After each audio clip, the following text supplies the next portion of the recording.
ఉగాది రోజున విధిగా పంచాంగ శ్రవణం చేయాలి. పంచాంగ శ్రవణం సాధారణంగా దేవాలయాల్లో జరుగుతూ ఉంటుంది.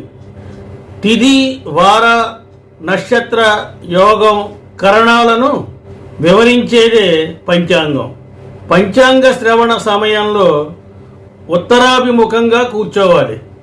పంచాంగ శ్రవణంలో ముఖ్యంగా నవనాయకులు, ఉపనాయకులు, వారికి ఆధిపత్యం వహించే గ్రహాలు, సంవత్సరంలో కలిగే ఫలితాలతో పాటు సంక్రాంతి పురుషుడి లక్షణాలు మరియు ఫలాలు, వివిధ నక్షత్రాలు, రాసుల వారి రాశి ఫలాలు, ఆదాయం, వ్యయాలు, రాజపూజ్యం, అవమానాలు సవివరంగా వివరించడం అనేది జరుగుతుంది.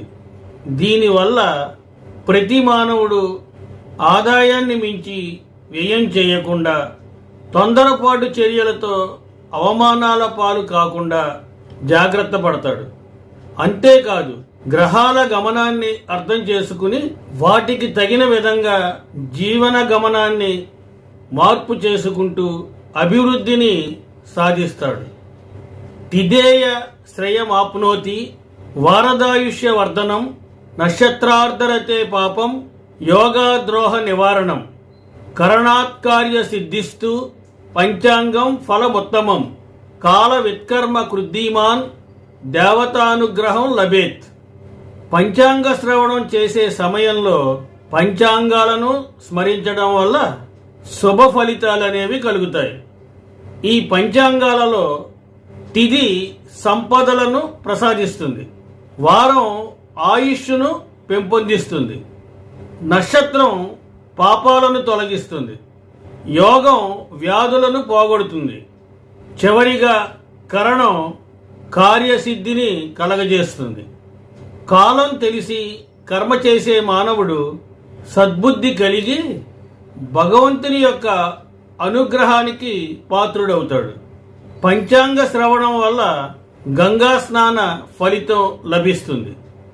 సూర్య శౌర్య మదేందురింద్ర పదవీం, సన్మంగళం మంగళ, సద్బుద్ధించ బుధో, గురుచ్చ గురుతాం, శుక్రస్సుభిం శం శని, రాహుర్బాహుబలం కరోతు, సతతం కేతు, కులస్మోన్నితం, నిత్యం ప్రీతికర భవంతు భవతాం, సర్వే కిలత్ర గ్రహ.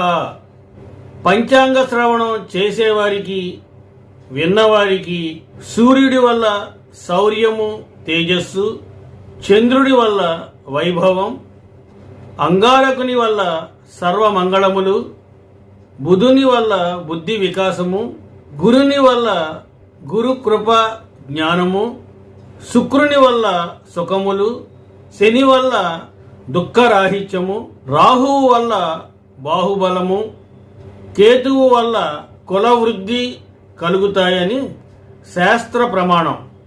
కనుక శాస్త్రబద్ధంగా ఈ ఉగాది పండుగను ఆచరిద్దాం. నవగ్రహాల యొక్క ఆశీస్సులను అందుకుందాం.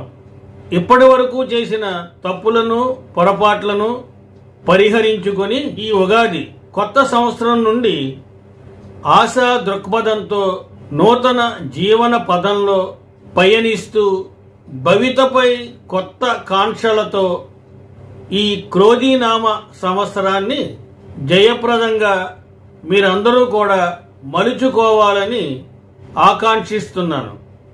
మీ అందరికీ కూడా క్రోధీనామ సంవత్సర శుభాకాంక్షలు తెలుపుతూ పంచాంగ శ్రవణాన్ని ప్రారంభిస్తున్నాను.